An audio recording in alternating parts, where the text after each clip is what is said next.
Hello there.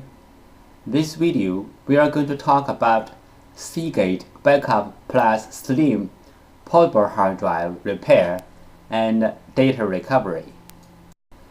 Inside of a Seagate Backup Plus Slim Portable Drive is a Samsung 2.5 inches hard drive and a SATA to USB adapter. Seagate Backup Plus Slim Portable drive problems can be categorized into three. Problem 1. SATA to USB adapter damage. Problem 2. Hard drive PCB board damage. Problem 3. Hard drive disk assembly damage. Problem 1. SATA to USB adapter damaged. Solutions. 1. Fix the adapter directly. 2. Connect the hard drive to another SATA to USB adapter or external enclosure or another computer. Hard drive PCB board damage. If the hard drive PCB board is damaged, we have the two following options. 1. Fix the PCB board directly. 2. Swap the PCB board. For the most cases, swapping the PCB board is much more easier than fixing the PCB board. PCB board repair method 2. This picture shows the basic components on the PCB board and their functions. You may take this picture as a reference to fix your own PCB board. This picture shows other components on the PCB board. Breaking the port connector is very common in portable hard drives because the connector is soldered on the very thin PCB board. This is the most fragile part of a portable hard drive. One side of the connector is a heavy hard drive relatively to the thin PCB board. Another side is a fixed computer. The connector is like a fragile bridge in between. And also, every time when you use the portable hard drive, you need to plug and unplug the portable hard drive. Sometimes the power connector is broken, but most of the time it's the USB port is broken, and most likely the broken part is the thin PCB board, which is inside of a portable hard drive. Motor contacts loose problem. Symptom: the motor can spin but cannot reach its full speed. Cause: loose motor contacts. Solution: resolder, replace the loose contacts or replace the PCB. Here is the sound from the loose motor contacts problem hard drive.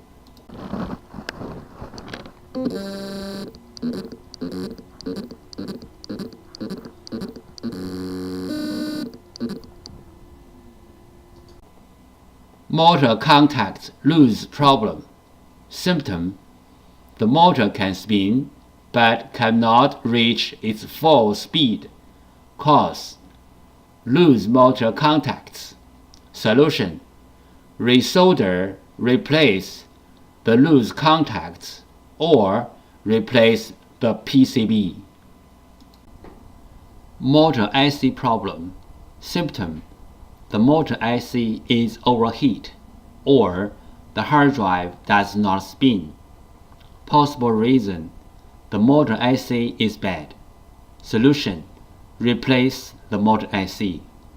Note: replacing the motor IC only can fix the bad motor IC problem. If the hard drive PCB other part got problem or the hard drive itself got problem, replacing the motor IC will not help. PCB board swap step 1. Take the hard drive out from the enclosure, find out the brand name of the hard drive and the model number of the hard drive. Locate the PCB board number. Different brand name, different model number different PCB board, the PCB board number and the location are different. If you have difficulty to find out the PCB board number of your hard drive, you may go to hddparts.com, input the hard drive model number and some information on the PCB board to find out a similar hard drive and a similar PCB board number as a reference, so you can eventually find out your PCB board number. After knowing the hard drive model number and the PCB board number, you may use them as a reference to search for the correct donor board. We found the correct donor PCB board for the hard drive, but this is only the first step. The next step is we have to do the PCB board firmware transfer to make the donor board work on the original hard drive. PCB board swap step 2. PCB board firmware transfer. PCB board firmware. PCB board firmware is the information data on the PCB board. It may be in the memory chip or in the main chip on the PCB board. For this model hard drive, we have to do the PCB board firmware transfer first, then we swap the PCB board. Otherwise, the new board will not work on the original hard drive. What is the hard drive printed circuit board firmware transfer and why? 1. One hard drive printed circuit board includes two parts, hardware and firmware. Hardware means the components and the printed circuit board. Firmware, also called BIOS, are the data inside of the chip. 2. The firmware includes hard drive's unique configuration data. The hard drive needs this unique configuration data to work. So, we have to transfer this unique configuration data from the original board to the donor board. Then the donor board can work on the original hard drive. We call this as hard drive printed circuit board firmware transfer. 3 things regarding the hard drive printed circuit board firmware transfer. 1. The printed circuit board firmware transfer is different from the hard drive firmware upgrading. The printed circuit board firmware transfer is to transfer the printed circuit board firmware from one board to another board. 2. Hard drive firmware upgrading is to upgrade the hard drive's own firmware. It has nothing to do with another hard drive or another printed circuit board. 3. We can do the printed circuit board firmware transfer from the physically damaged printed circuit board, like burned, watered, or even other kinds of damages.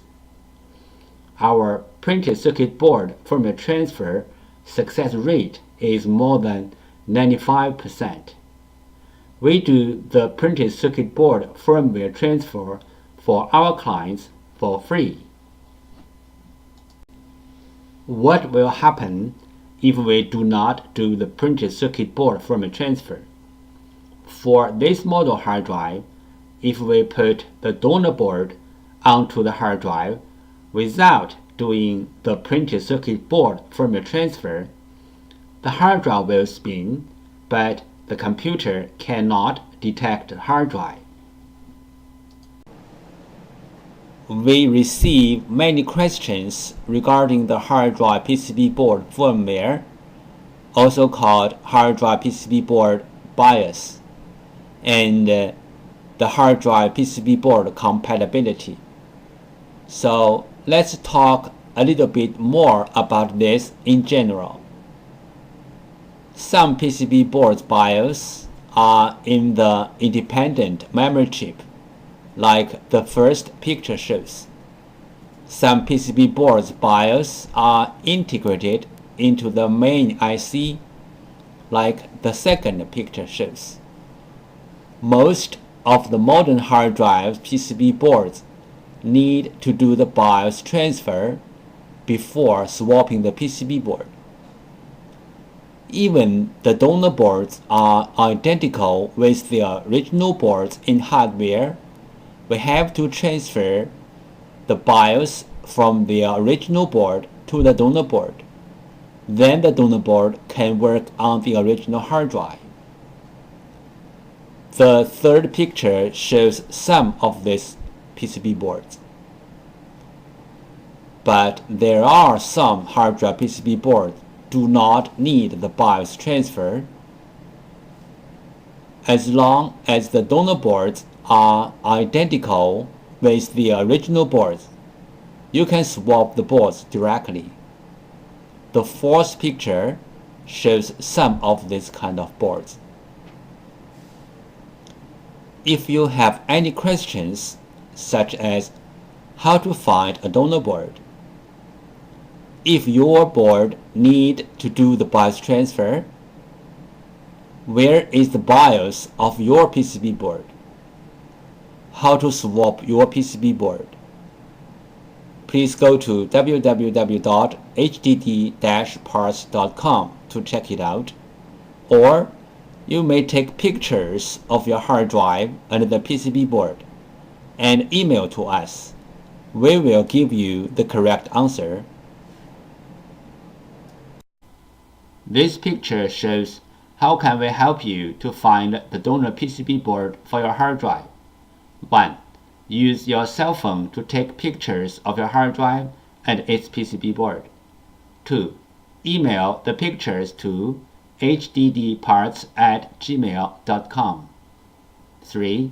You will receive the donor PCB board information within 24 hours. This picture illustrated the procedure of fixing a hard drive PCB board. First, the clients send in their PCB board. 2. We fix the PCB board. 3. We ship back the PCB board to the clients.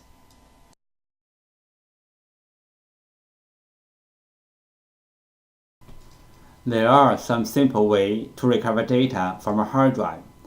One of them is try to read the hard drive by different devices, like different external hard drive adapters, computers, or enclosures. Because different devices use different ways to read a hard drive, sometimes this trick works. Another way is swapping the hardware PCB board. Swapping the hardware PCB board can fix the problem caused by the PCB board. There is a cost in swapping the PCB board, but it is way cheaper than sending the hard drive to a data recovery firm. This picture shows how to use a fan to cool down the hard drive. This picture shows how to cool down the overheat chips which are under the PCB board.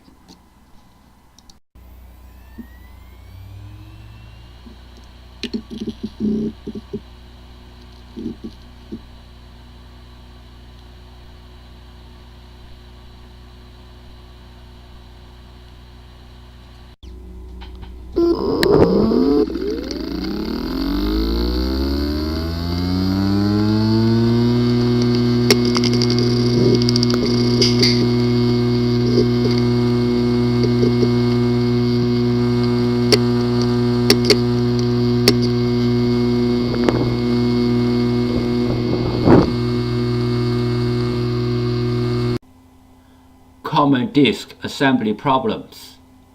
The hard drive disk assembly could be damaged by shocking, overheat, power surge, and many other reasons.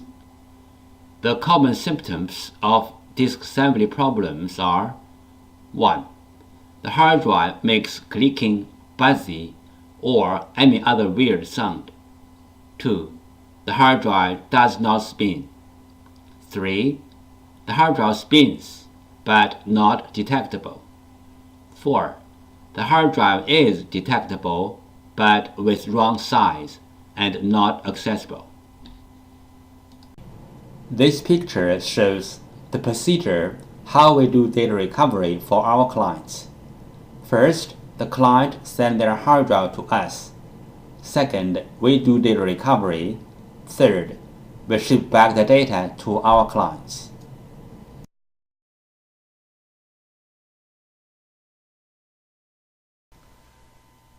Thank you so much for taking your precious time to watch my video. Any comments are really appreciated. If this video is a little bit of help, could you please click on like to support me? Thank you again. Bye.